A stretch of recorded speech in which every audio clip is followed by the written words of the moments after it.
Bom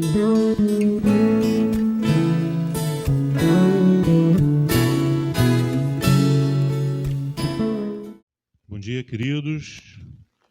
Bom dia, amada Igreja do Senhor Jesus, a que está presente aqui e a também que está nos acompanhando via internet. Deus possa nos abençoar nesta manhã. Queridos, abram as suas Bíblias, a Palavra de Deus, no livro do profeta Isaías, capítulo 53.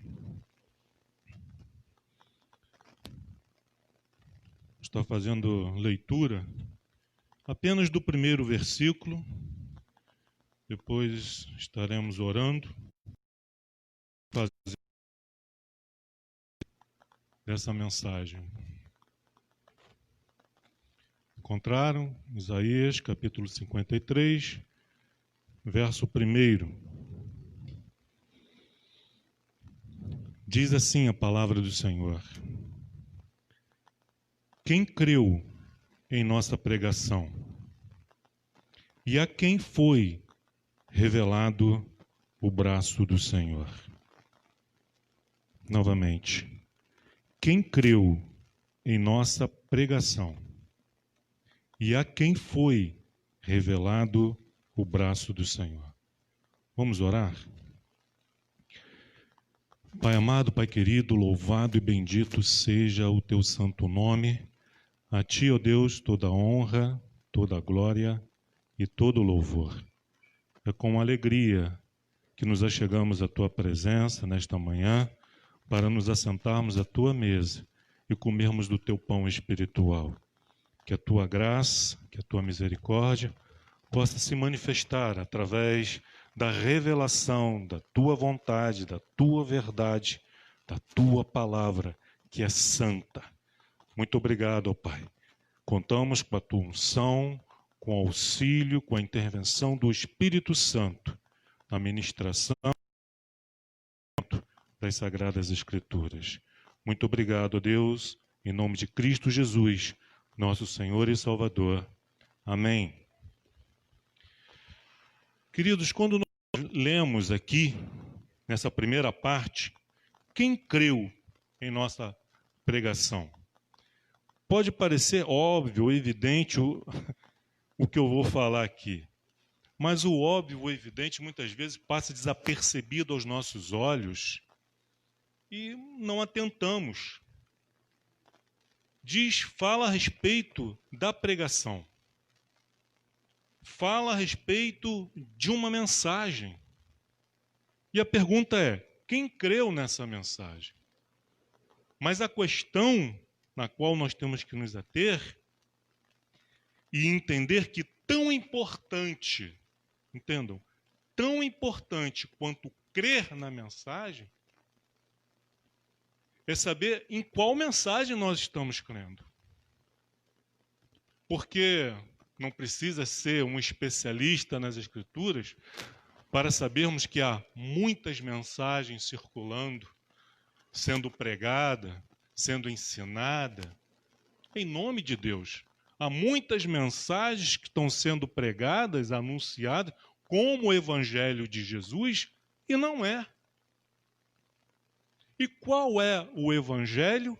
Qual é a mensagem? Qual é a pregação que nós recebemos e que nós cremos? Entendam, queridos, com todo amor e carinho, não é para levantar dúvida no coração de ninguém, é apenas uma reflexão que eu tenho que fazer, que vocês, cada um de nós, precisamos fazer. É vital essa revisão a respeito da nossa fé, da nossa crença. O Jesus que nós cremos, o Jesus que nós professamos, é o Jesus das Escrituras? Ou é o Jesus criado pelo imaginário humano, pelo desejo de um coração corrompido, e que para maquiar esse Jesus, que o capítulo 53 trata como alguém desprezado, alguém sem beleza, alguém que não gera interesse, então a gente tem que criar um Jesus mais bonitinho, para atender os desejos do ser humano. Então, partindo desse princípio, essa autoavaliação que é necessária. Não é só no dia examine-se o homem a si mesmo, então coma. Nós temos que estar nos examinando constantemente, diariamente, a respeito, questionando não a Deus, questionando não as Escrituras, mas com relação ao procedimento, a nossa fé, a nossa crença, a nossa prática cristã. O Evangelho que eu creio, Jesus que eu sigo, e essa conclusão é que nós temos que entender que todos nós, uns mais, outros menos, mas nós somos muito presunçosos, muito cheios de nós mesmos. Nos julgamos mais inteligentes, melhores do que os outros. Não somos tolos, não é verdade? Não somos ingênuos. Nós sabemos muito bem discernir a verdade da mentira. E isso é uma mentira. Sem a revelação de Deus nas nossas vidas, sem a graça e a misericórdia de Deus agindo em nós, você pode ser o homem e a mulher mais inteligente do mundo e ainda assim viver no engano, viver na mentira. Vejam bem, se nós formos para os evangelhos, Mateus, Marcos, Lucas e João, nós vamos ver por diversas vezes Jesus advertindo os seus discípulos a respeito da dificuldade que eles tinham de entender a mensagem de Jesus.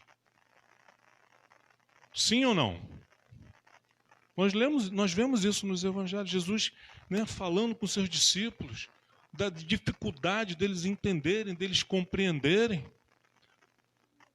No seu último dia de vida, ali quando ele vai celebrar a Páscoa com seus discípulos, então ele dá uma lição de humildade que os discípulos já deveriam ter aprendido ao longo dos 3 anos e meio, mais ou menos, ali de convivência com Jesus e não aprenderam. E Jesus começa a lavar os pés dos seus discípulos. Será que nós já aprendemos essa lição? Nós já lemos esse texto várias vezes, conhecemos, ouvimos várias mensagens a respeito disso, mas já aprendemos? Nós somos tardios em aprender. A verdade é essa. E Jesus, além dessas advertências com relação à dificuldade dos seus discípulos de aprender, temos que entender o seguinte: o problema estava em Jesus? Jesus que não estava sabendo comunicar? Era Jesus que não estava sabendo explicar? Não. O problema não está, mas nos discípulos. E os discípulos de Jesus é igual a nós. Seres humanos igual a nós. Então, se eles tinham dificuldade, nós também temos. E temos que ter essa humildade e reconhecer que nós precisamos da revelação de Deus, que nós não merecemos, mas que nós precisamos, e nos achegar diante dele com humildade. Os apóstolos também passaram por isso. Foram plantadas pelos apóstolos. Nós vemos nas epístolas os apóstolos tendo que advertir, repreender aquelas igrejas, aqueles indivíduos, aquelas comunidades, porque vocês são tardios em aprender, vocês não progrediram na fé, vocês eram para ser adultos e ainda são crianças. Eu queria dar alimento sólido, mas não posso, tenho que continuar dando leitinho. Paulo repreendendo, porque vocês estão ensinando. Quem vos induziu ao erro? Vocês estão seguindo um falso evangelho, falsos apóstolos, falsos pastores. E se existia falsos pastores e falsos apóstolos na época de Jesus e dos seus verdadeiros apóstolos. Você acha que não existe hoje? Claro. Mas como saber? Senão pela revelação da palavra de Deus, das sagradas Escrituras. Jesus disse que o reino de Deus é tomado por esforço. Mas em média, ele não quer ler Bíblia. Ele não quer estudar, ele não quer meditar. Ele quer refeição pronta, daquela que ele congelada, daquela que ele pega, põe no micro-ondas, aquece ali por 1 minuto, por 2 minutos e vai fazer a sua refeição. Ele não quer ter o trabalho de descascar o legume, de picar o legume, pegar os vegetais, de preparar uma refeição. Vocês estão me entendendo? A figura de linguagem. Porque é mais prático. Porque aí eu pego essa mensagem pronta, boto ali no micro-ondas, esquento, como. Aí depois, agora eu vou poder assistir a predileta na TV, na internet. Não quer ter comunhão com Deus por intermédio da sua palavra, através da oração, através da meditação. É tudo pronto, de mão beijada. E aí corremos o risco de crer, de dar crédito a qualquer pregação. Principalmente quando ela é palatável, ela é agradável. Ela satisfaz o coração humano. No livro de Apocalipse, nós encontramos, nos capítulos 2 e 3, uma palavra do Senhor para a sua igreja, para as 7 igrejas ali da região da Ásia. E nessas 7 igrejas há palavras ali de incentivo, de estímulo, onde havia virtude, Deus elogiava, Jesus elogiava, vocês estão de parabéns nisso daí. Também tinham seus problemas, como nós os temos. Você tem virtudes, você tem qualidades, mas também tem problemas. E precisa admitir isso. Quando eu acho que eu estou bem, aí eu estou mal.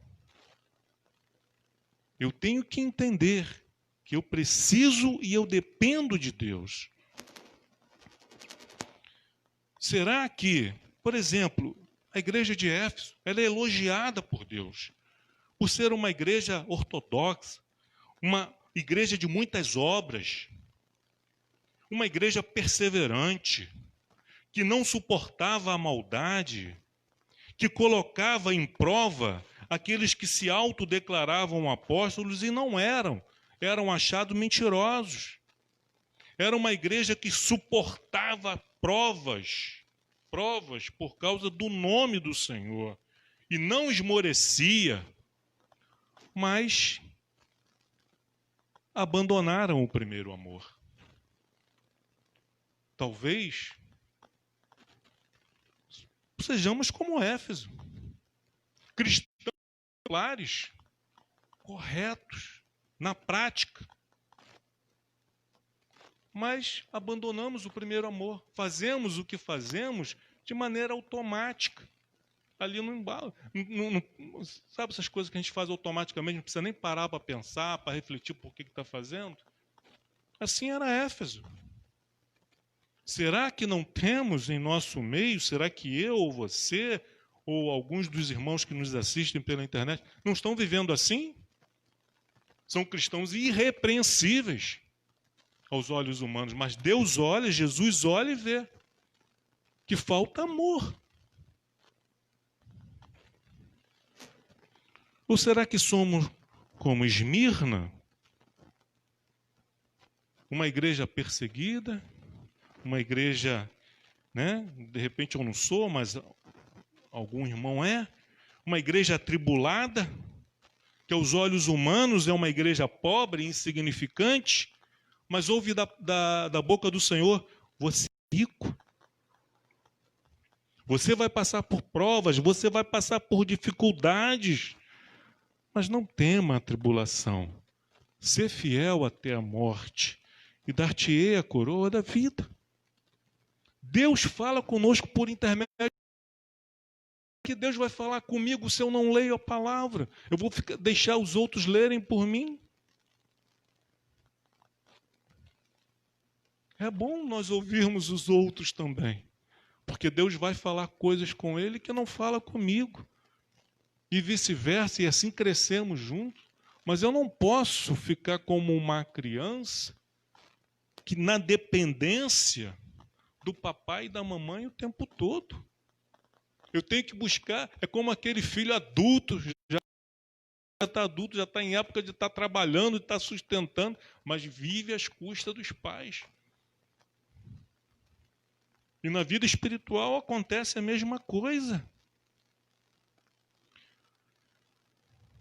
Ou será que nós, espero que não, somos como Pérgamo e Tiatira, que tolera no seu meio as falsas doutrinas, falsos mestres, como Balaão, que conduzia o povo à prostituição espiritual, ao sincretismo?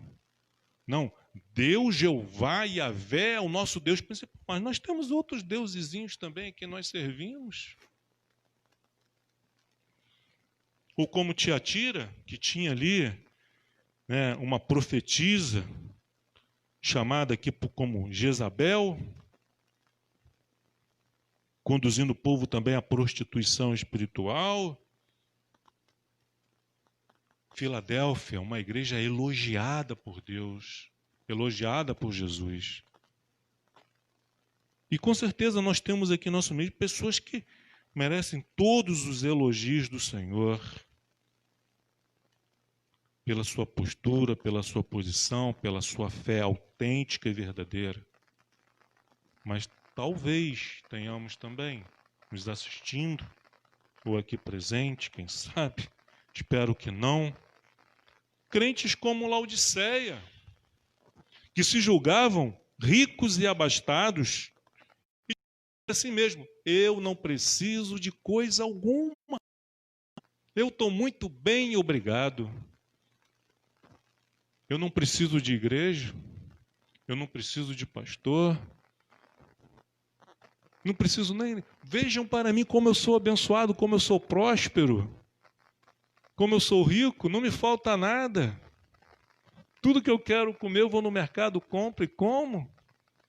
E aí Jesus olha para essa igreja e diz: nem sabes que és infeliz, miserável, pobre, cego e nu. Ainda hoje, você vai me negar 3 vezes. Não, Senhor, de maneira nenhuma. De maneira nenhuma. Eu fico imaginando Jesus assim, deveria falar assim: calma, Pedro, menos. Mais humildade, Pedro. Menos arrogância, Pedro. Você está se julgando melhor do que os seus irmãos? Que mensagens nós temos ouvido? Por qual Jesus nós temos vivido? E aí nós poderíamos encontrar em várias partes das Escrituras uma mensagem de Deus para a sua igreja, para o seu povo. Mas já que estamos em Isaías, vamos permanecer nele. E vamos para o capítulo 1, então, de Isaías. Vamos retornar. À noite, a gente volta para o capítulo 53 e faz leitura dele. Mas como introdução dessa mensagem de 2 tempos, vamos ler o capítulo 1 do livro do profeta Isaías. Versículo 1. Então nós vamos lendo por partes.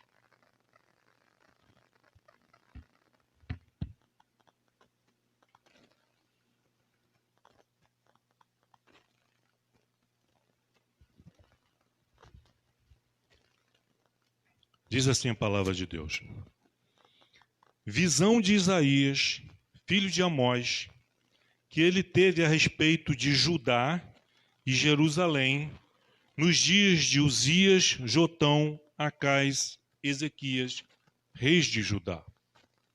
Só para introdução. Então Isaías é chamado, é levantado por Deus como profeta, para ser boca de Deus em Judá e Jerusalém. Nesse momento aqui da história de Israel, Israel já está dividido em dois reinos. Reino do Norte, conhecido também como Israel, que tinha como capital Samaria, e o Reino do Sul, conhecido como Judá, que tinha como capital Jerusalém. E é para o Reino do Sul, o Reino de Judá, que Deus levanta então o profeta Isaías, que teve um ministério que durou um pouco mais de 50 anos. Teve início durante o reinado de Uzias, que morreu. O reino foi recebido pelo seu filho Jotão, que morreu. Veio Acais, morreu. Veio Ezequias, e o ministério profético de Isaías percorre esse período aí de 4 reis consecutivos. E de Deus. E ele tem que declarar não aquilo que ele quer, não a sua mensagem. O profeta de Deus não é aquele que prega a sua mensagem, mas a mensagem daquele que o enviou, daquele que o levantou. Isaías não foi levantado para declarar nada. Eis que eu declaro bênção. Não foi para isso. Foi para anunciar a mensagem do remetente. Como um arauto. Você vai, Isaías, você vai lá para Judá, você vai para Jerusalém, e você vai dizer isso, isso, isso, isso. E ai de você se mudar uma vírgula. Esse é profeta. Agora, quem mais?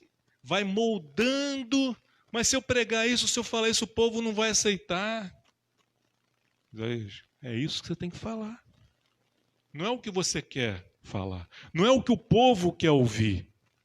Mas o que eu estou mandando dizer. Sim, senhor. E ele está pregando para quem? Foi levantado para quem? Para o povo de Deus. Judá. Para Jerusalém. Então espera-se que ele venha profetizar o que? Falar coisas boas. Mas essa é a mensagem? Vamos ver. Versículo 2. Então ele começa dizendo: ouvi, ó céus, e dá ouvidos, ó terra, porque o Senhor é quem fala. Não sou eu, Isaías, que estou falando. É o Senhor quem fala. E o que o Senhor está dizendo para ajudar? Criei filhos e os engrandeci, mas eles estão revoltados contra mim. Eu criei filhos, vocês são meus filhos, que eu os criei, e vocês estão revoltados contra mim. Mas Judá, quando ele olhava para si mesmo, não, eu não estou revoltado contra o Senhor. Eu sigo os mandamentos do Senhor. Aos olhos de Judá, eles eram excelentes filhos, excelentes filhas, mas aos olhos do pai, não eram. E agora o Senhor vai usar uma figura de linguagem bem pesada. Ele diz assim, olha, está comparando os seus filhos, o povo de Judá, o povo de Deus, a nação santa, os eleitos, os escolhidos, com bois e jumentos. E aí ele diz assim, o boi conhece o seu possuidor. É aquele animal irracional, ele conhece o seu possuidor, conhece o seu dono. O jumento conhece o dono da manjedoura, lá onde ele dorme, à noite, passa as noites. Mas Israel não tem conhecimento. O meu povo não entende. E qual era o problema de Israel? Israel recebeu a lei. Deus buscou Abraão lá em Ur dos Caldeus e fez com que ele tivesse filhos de maneira sobrenatural e multiplicou e viraram uma nação, recebeu as leis, a orientação, os ritos religiosos. Então eles se achavam Nós somos os detentores do conhecimento, da sabedoria e do saber. Isso é o que eles pensavam a respeito deles mesmos. Mas Deus está dizendo, vocês não têm conhecimento. O meu povo, eu não estou falando do Egito, eu não estou falando da Babilônia, eu não estou falando das pessoas que estão perdidas no mundo e que carecem das nossas orações, das nossas intercessões. Eu estou falando do meu povo. O meu povo não entende. E ele continua. Ele reuniu os filhos dele. Vamos sentar aqui, vamos ter uma conversa em família. E está botando ordem na casa. Agora, por que ele está fazendo isso? Ele está irado? Está irado. E com razão. Mas sabe por que ele está fazendo isso? Porque ele quer o bem dos seus filhos. Ele não deseja o mal. E mesmo irado, nessa sincera manifestação de Deus, ele está expressando o seu amor, a sua graça, a sua misericórdia. Deus podia simplesmente lavar as mãos. Quer saber? Cansei desse povo. Vou deixá-los à própria sorte. Mas Deus é Pai, e Ele corrige, Ele repreende aos filhos que Ele ama. Então Ele tem que arrazoar ali, tem que conversar, tem que tratar, olhos nos olhos. É isso que Deus está fazendo aqui com Judá, comigo, fez comigo, fazendo com você nesse momento. Se você está entendendo, quem tem ouvidos ouça. E ele está dizendo, ai desta nação pecaminosa. De que nação que ele está falando? Ele não está falando dos ímpios de Judá. Ai desta nação pecaminosa, povo carregado de iniquidade, raça de malignos, filhos corruptores. Está dando uma coça. Está ou não está? Aí tem aqueles que vão ficar ofendidinhos, vão ficar tristezinhos, vão fazer biquinho, vai correr para o quarto, vai bater a porta e ficar lá revoltadinho com o pai. Mas tem aqueles que vão abaixar a cabeça e vão reconhecer, vão entender. Com certeza, nesse meio aqui, tem filhos aqui em Judá que não precisavam estar ouvindo isso, não mereciam estar ouvindo isso, mas estão ouvindo também.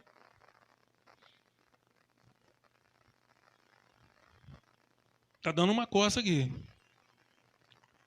Filhos corruptores abandonaram o Senhor. Não, Senhor, nós não te abandonamos. Todo sábado nós estamos lá no templo, sacrificando, cultuando. Todo sábado, né? Porque eles faziam isso no sábado. Nós vamos lá no templo, entregamos os nossos dízimos e as nossas ofertas. Como o Senhor está dizendo que nós te abandonamos? Como Éfeso. Abandonaram o seu primeiro. Eles fazem por fazer. Religiosidade. Blasfemaram do Santo de Israel, voltaram para trás. Vocês continuam dentro dos meus átrios, da minha casa, comendo da minha comida, sendo abençoados por mim, mas vocês blasfemam, vocês falam mal de mim, vocês murmuram, vocês reclamam. Eu abençoo, é bênção sobre bênção, cuidado sobre cuidado, livramento sobre livramento. Vocês estão sempre murmurando, estão sempre reclamando. Nunca estão satisfeitos. Estão blasfemando. Vocês vêm, mas não trazem uma palavra de gratidão. Nem um muito obrigado. E quando falam obrigado é da boca para fora. Como que por obrigação. Verso 5. Por que a vez de ainda ser feridos, visto que continuais em rebeldia? Por que eu vou continuar corrigindo vocês? repreendendo vocês. Se vocês continuam rebeldes, não mudam. Toda a cabeça está doente. Esse é o diagnóstico que Deus está fazendo do seu povo, Judá. Como eu falei, tem gente ali que não precisava estar ouvindo, mas está, não faz parte da família.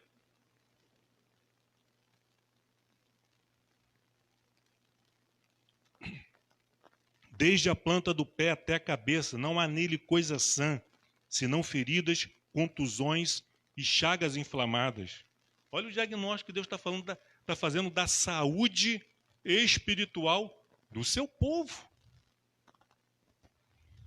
Nem atadas, nem amolecidas com óleo.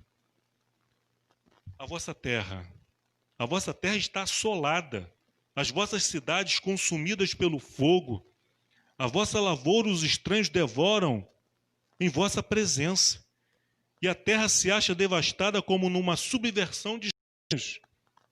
Que isso, Senhor? Olha os campos, a colheita de trigo, de uvas, de azeitona, nunca foi tão farta. O nosso rebanho está gordo, não nos falta nada, nem para nós, para os nossos filhos. Como o Senhor diz que a nossa terra está assolada? Ainda não. Literalmente não, ainda não. Veio acontecer mais para frente. Quando Isaías traz essa mensagem, humanamente falando, está tudo bem. A terra não está assolada, as cidades não estão destruídas pelo fogo, as lavouras não estão sendo invadidas pelos estranhos, mas espiritualmente, sim. E aí, contextualizando um pouquinho a respeito do nosso país, será que a nossa terra está assolada?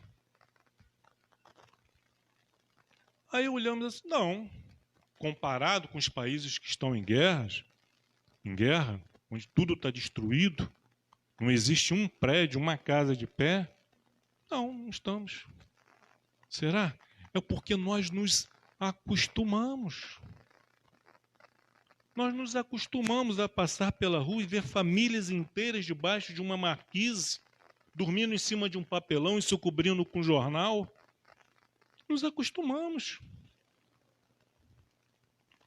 Com os cracudos, com os bêbados nas ruas, com a violência. Fala-se muito de mortes por Covid, mas todos os anos o número de mortos em acidentes de trânsito bate recorde. Ultrapassa o número de qualquer guerra que nós possamos encontrar no mundo presente. Normal. A gente está indo para o trabalho, tem um motoqueiro ali estendido, um carro batido, morreu mais um. Normal. A violência. Nos acostumamos. Dormir, acordar de madrugada, escutar guerra lá na comunidade, tiros, explosões. Nos acostumamos. E não percebemos que a nossa terra está assolada. Que a nossa cidade está consumida pelo fogo. A nossa lavoura os estranhos devoram em vossa presença. Nós trabalhamos em média, o brasileiro trabalha em média 5 meses por ano, só para pagar imposto. E qual o retorno que nós temos? Nenhum. Não dá nem para dizer mínimo. Que é vergonhoso o retorno que nós temos, diante de tanto imposto que nós pagamos. É isso aqui. A lavoura é fruto do nosso trabalho, do nosso suor.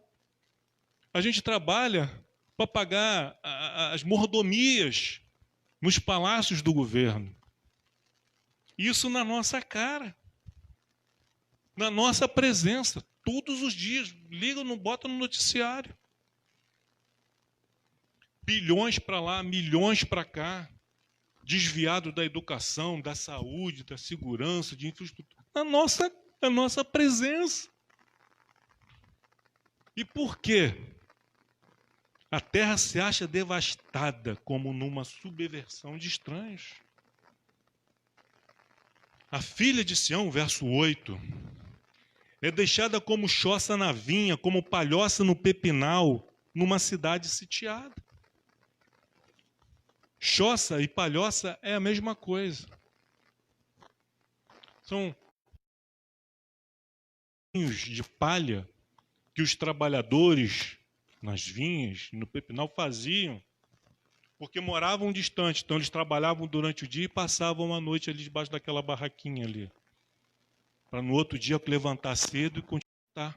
Está comparando a filha de Sião, Sião, Judá, Jerusalém, como choça e palhoça abandonada, deixada. Compara também com uma cidade sitiada por um exército inimigo. Aí agora começa o tratamento. Deus fez o diagnóstico. O problema. O problema é isso aqui. O resultado dos exames estão aqui. Verso 9. Aí o Senhor diz assim: se o Senhor dos exércitos, Deus, não nos tivesse deixado alguns sobreviventes, já nos teríamos tornado como Sodoma e semelhantes a Gomorra.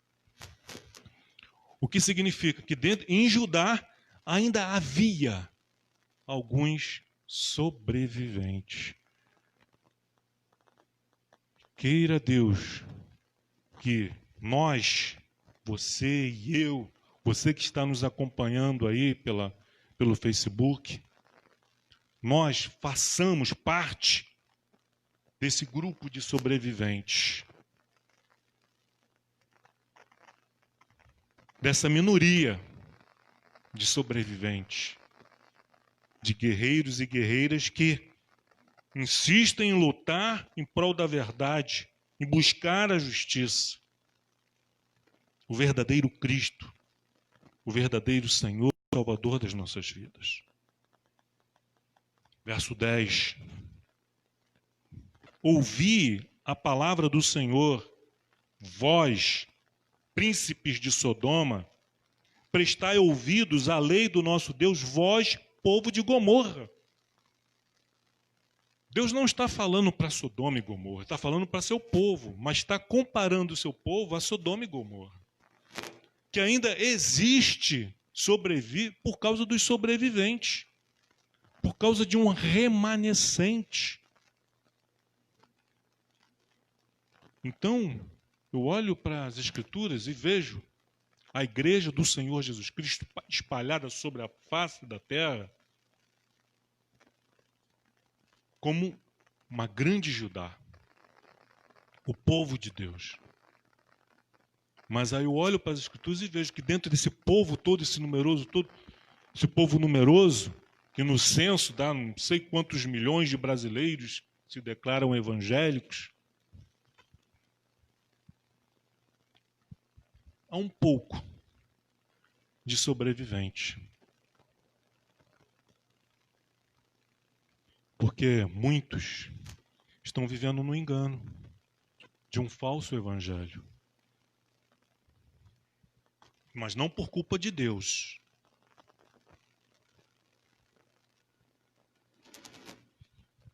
E ele fala, vós príncipes de Sodoma. Está falando da liderança. Dos líderes governamentais e religiosos. Ele diz, ouvi a palavra do Senhor. Nós temos que nos render e ouvir. E para o povo, prestai ouvidos à lei do nosso Deus. Está falando para todos. E aí, o que acontece, querido? Quando surgiu essa questão aí do Covid-19, não foram poucas as postagens que eu vi nas redes sociais de pessoas atribuindo isso ao pecador, ao ímpio. Isso está acontecendo, todas essas desgraças que acontecem no mundo, a culpa é do pecador, a culpa é do ímpio, a culpa é do incrédulo. mas não reconhecemos a nossa responsabilidade nisso tudo também. Porque nós temos responsabilidade no que está acontecendo também. Porque nós fomos levantados para ser sal e luz. E temos sido sal e luz? Temos salgado? Temos preservado? Ou já nos tornamos insípidos na nossa religiosidade? Nós temos refletido a luz de Cristo ou fomos seduzidos pelas luzes de neon? Dos refletores, dos holofotes? É uma reflexão que eu, você e todos nós precisamos fazer. Mas por quê? Porque daqui para frente, Isaías vai mostrar que a responsabilidade é nossa também. Que nós também temos culpa em tudo o que está acontecendo. Nós não somos essa maravilha que nós julgamos ser, que achamos que somos. E a cura, o tratamento começa aí, quando nós admitimos o problema. Não é isso, Cristina? A cura não começa quando a gente admite que a gente precisa ser tratado? Não, está tudo bem.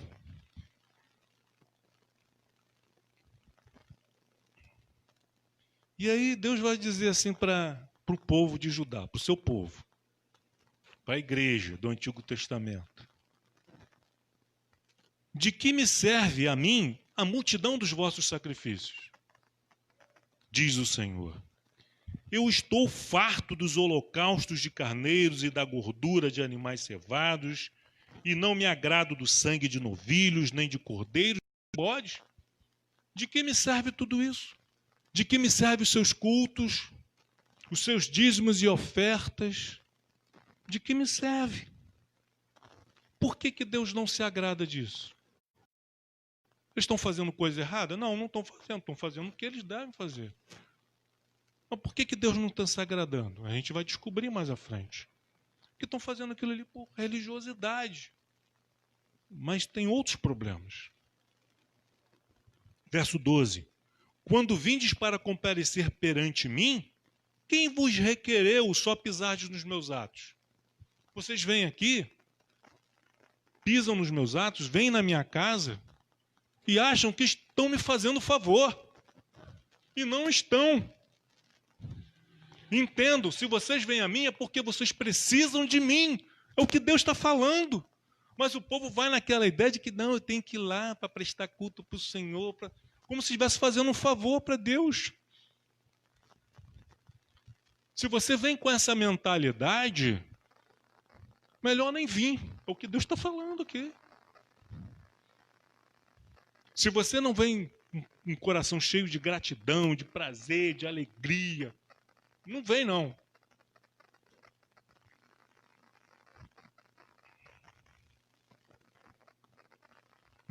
Verso 13. Não continues a trazer ofertas inúteis. Olha, se você botar uma boa oferta aqui no teu envelope, Deus vai te abençoar e você vai prosperar. Ofertas vãs, inúteis. Não continues a fazer esse tipo de coisa. O incenso é para... E também as festas da lua nova, que acontecem uma vez por mês, os sábados, no nosso caso, os domingos, a convocação das congregações, os cultos, reuniões de oração, os congressos de louvor e etc. Não as posso suportar. Não posso. Não posso suportar iniquidade associada ao ajuntamento solene. Uma reunião de iniquidade, dizendo, não, é para Deus. Mas não é para Deus, é para o homem. É para promover o cantor e a cantora gospel, o ministério daquele pastor, daquele pregador, e não vão ali por amor a Deus, se pagarem o cachê que ele cobra. Não posso suportar iniquidade associada a ajuntamento solene. O culto a Deus tem que ser fruto da nossa gratidão, do nosso amor, do nosso reconhecimento, a graça, a bondade, a misericórdia de Deus. Não é para que Deus se agrade, Deus fique como se Deus fosse carente. Deus, tadinho, está carente, eu vou lá fazer uma visita para papai. Está com saudades minhas. Verso 14. As vossas festas da lua nova e as vossas solenidades, a minha alma as aborrece. Já me são pesadas. Estou cansado de as sofrer. Será que os nossos... Questionamento, uma reflexão. Será que os nossos cultos, as nossas reuniões de oração, para Deus são agradáveis? Ou são pesadas? É sofrimento para Deus. Porque se é sofrimento para você, quanto mais para Deus. Vai terminar não? Que horas tem? Essa mensagem está se estendendo demais. Aí esse culto de oração não acaba. Se você está questionando isso, de que adianta a sua presença? Você está, mas não está. O seu coração está longe.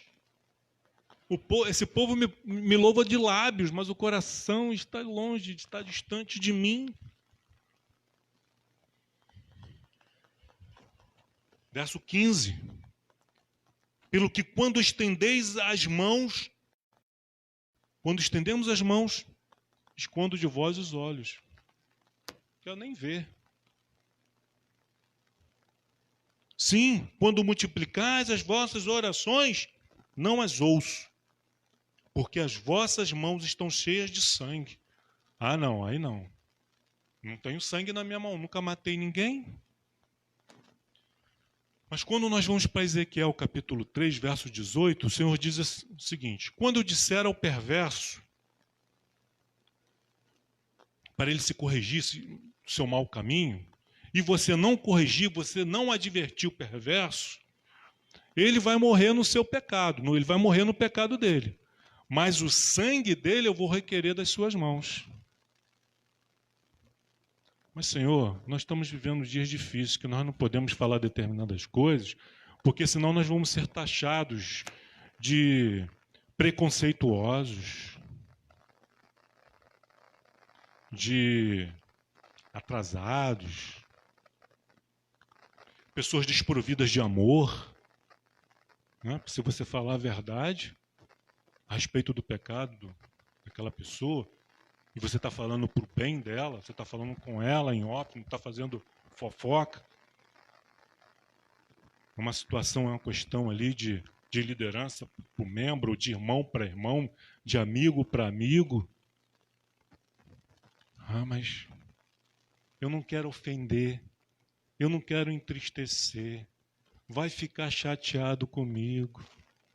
Bom, se ficar chateado, paciência. Mas aí eu vou bancar o Boa Praça, aquele cara legal, simpático.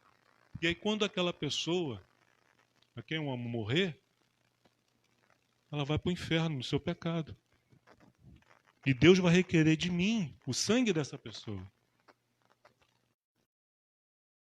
Vossas mãos estão cheias de sangue. Aí o tratamento. Lavai-vos, versículo 16. Purificai-vos. Tirai a maldade de vossos atos diante dos meus olhos.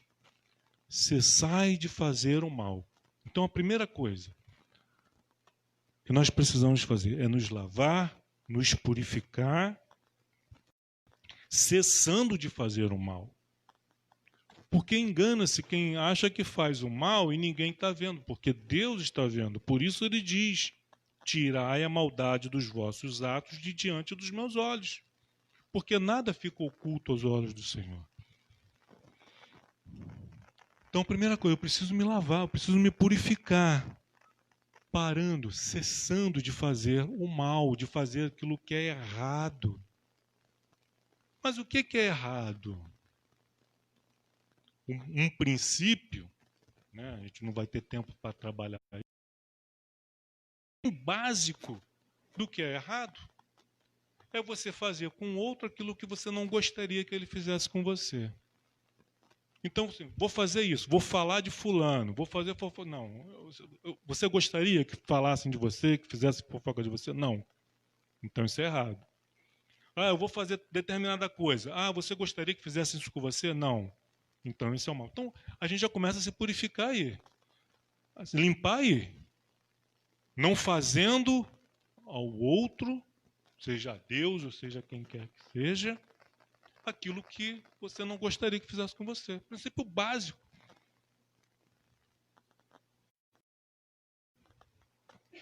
Mas a fé cristã não implica em somente não toque naquilo.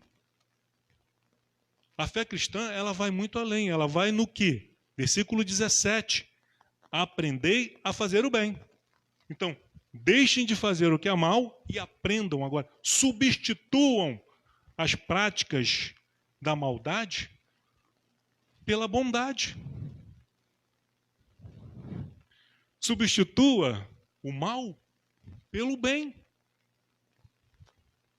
Não é só cruzar os braços. Eu não estou fazendo mal a ninguém. Mas também não estou fazendo bem. Descruze os braços e vá fazer o bem. Aprendei a fazer o bem, versículo 17. Atendei à justiça. O que é justo? O que não é justo? E aí ele dá aqui uma dica também básica do que é fazer justiça. Repreendei ao opressor. Defendei o direito do órfão e pleitear as viúvas. Então ele cita aqui duas classes de pessoas, os órfãos e as viúvas, que não tem quem os acuda, que não tem quem olhe por eles, que não tem quem cuide deles. Então é uma prática básica do fazer o bem. É um exemplo que ele está dando. Mas não se resume a só isso. Vai muito além. A gente atender aos necessitados, aos carentes, aqueles que precisam de Deus, que precisam do pão espiritual, mas também do pão material. Suprir as suas necessidades espirituais e físicas e emocionais. Então ele está dando aqui uma direção para o povo se corrigir. Não é para parar de fazer holocausto, não é para parar com as reuniões de oração, com os cultos, com os congressos, não é para parar com os dízimos e com as ofertas, não é. Continuem fazendo, mas da maneira certa. É isso que Deus está falando. Venham, sim, aos meus átrios. Venham congregar, vamos celebrar o nosso Deus. Mas com razões nobres, não mesquinhas. Verso 18, vamos encerrar no 20. Vinde, pois, e arrazoemos. Vamos pensar, vamos refletir no que nós ouvimos, no que Deus falou, diz o Senhor. Aí você pensa assim, estou perdido. Deus diz, cheio de amor, de graça e de misericórdia, para mim, para você, para ajudar e para a igreja, e para todos aqueles que o buscam com sinceridade. Ainda que os vossos pecados sejam como a escarlata, uma tintura tirada, tintura vermelha. Eles se tornarão brancos como a neve.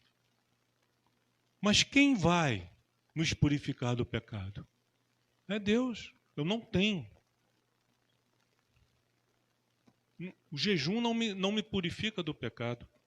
Orações não me purificam do pecado. Sacrifícios não me purificam do pecado. Caminhadas de joelho não me purificam. Fazer uma jornada carregando uma cruz de madeira nas costas não me purifica do pecado.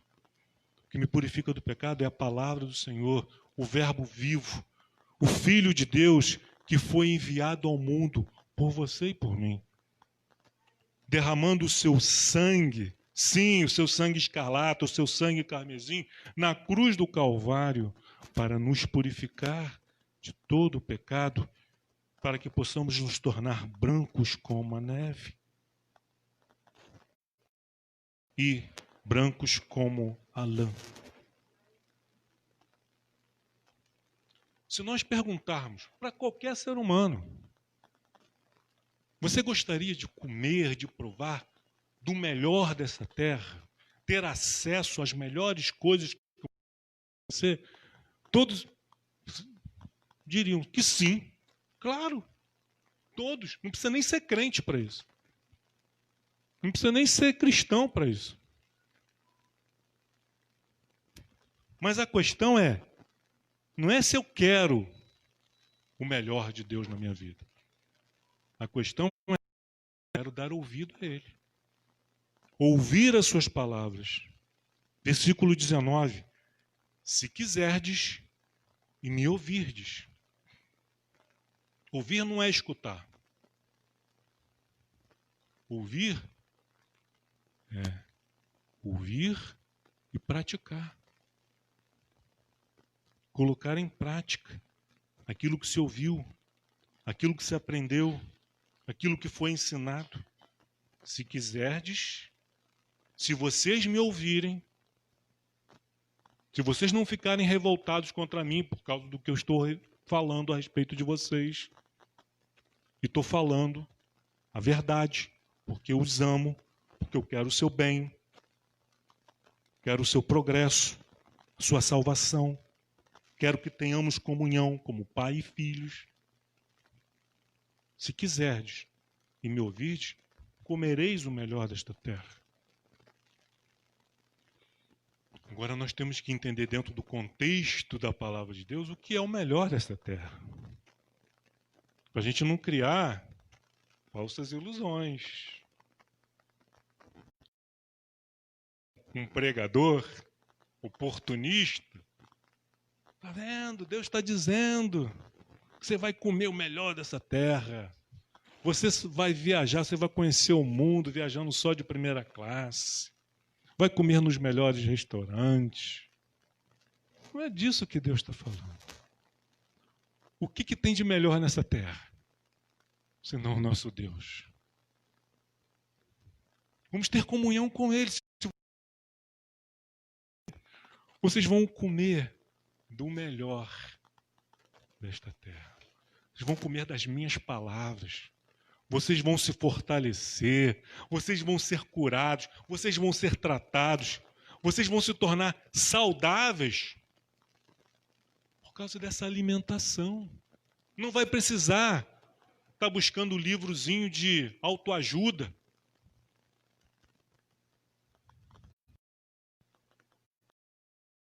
Ouvirdes, serão curados.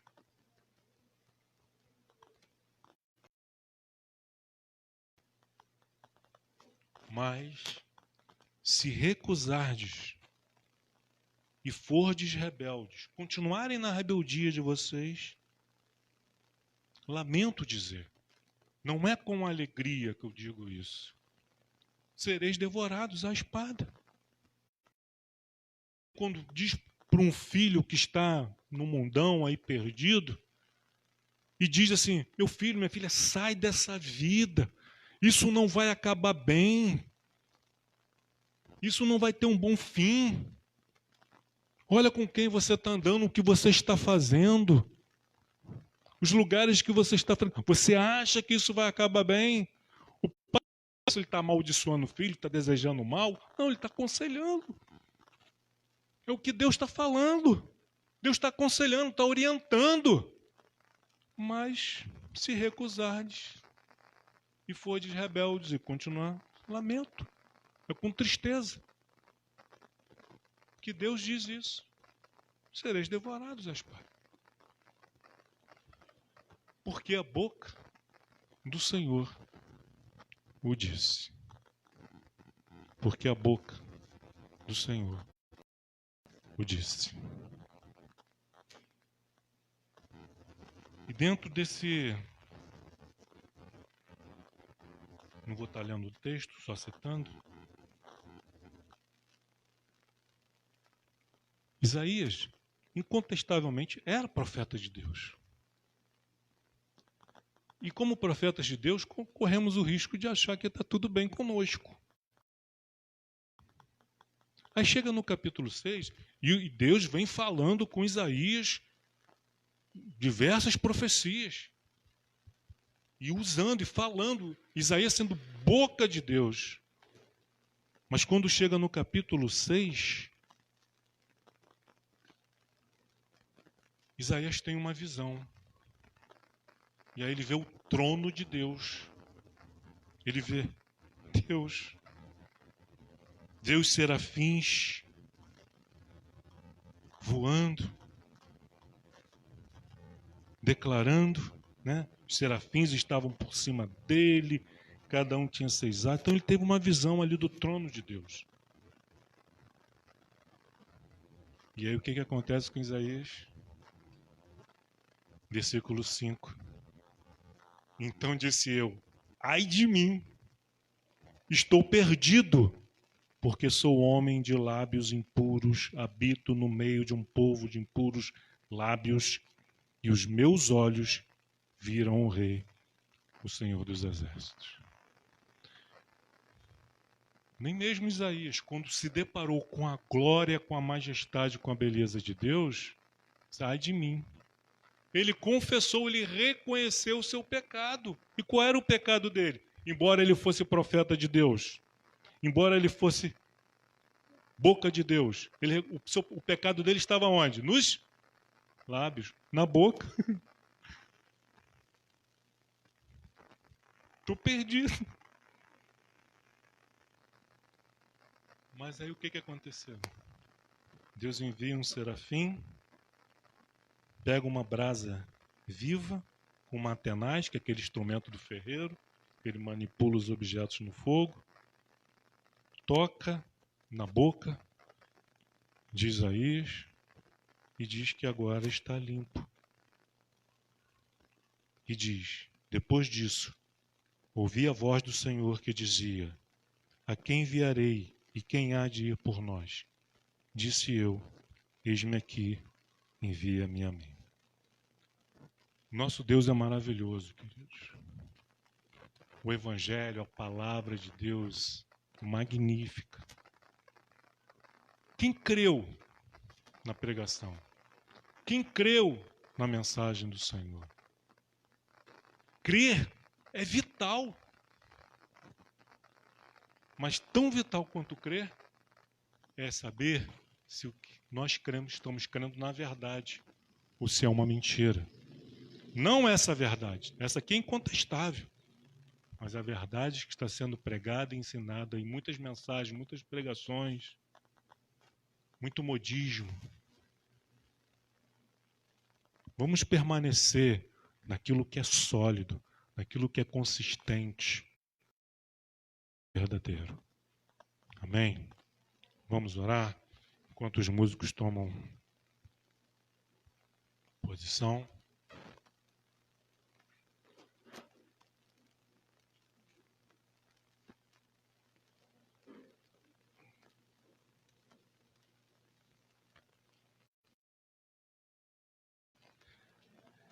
Pai amado, Pai querido, louvado e bendito seja o teu santo nome. Graças te damos, Senhor, porque até mesmo na manifestação da sua ira contra os nossos erros, contra o nosso pecado, nos é revelado, nos é manifestado a tua graça, a tua bondade, a tua misericórdia. Nós entendemos que quando o Senhor nos repreende, que o Senhor nos corrige, nos exorta, é para o nosso bem. E é nessa certeza, nessa confiança, Deus, sinceridade, muito obrigado, Senhor, pela tua paciência, pela tua benignidade, pela tua longanimidade para conosco. Ajuda-nos, Senhor, a abandonar o que é mal e a buscar e praticar o que é bem, que é certo. Que possamos sim continuar, Senhor, te louvando, te cultuando, te adorando, através das nossas reuniões presenciais e online, não importa. Mas tudo que nós fizermos, Senhor, seja para Ti, seja para a Tua honra, seja para a Tua glória, seja para o Teu louvor, para que haja cura no meio do povo de Deus.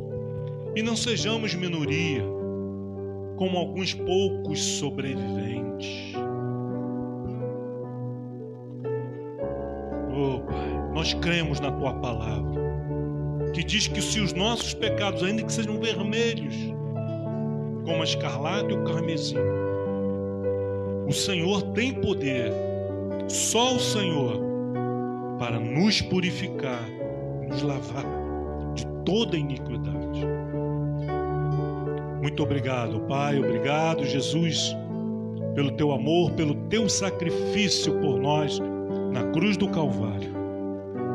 Obrigado, Espírito Santo, que nos aconselha, que nos conforta, que nos consola, que nos admoesta, que nos ilumina e nos conduz a toda a verdade. Muito obrigado, Pai, em nome de Cristo Jesus, Teu Filho amado. Amém.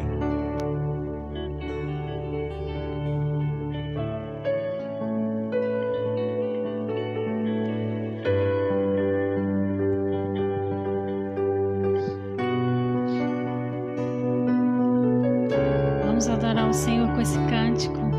Aleluia. Sim, Deus.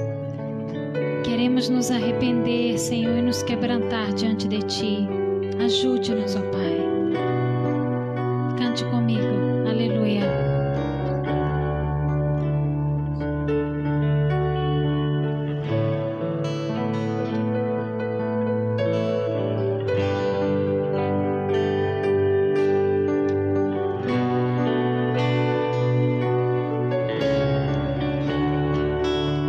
Te dou meu coração e tudo que há em mim.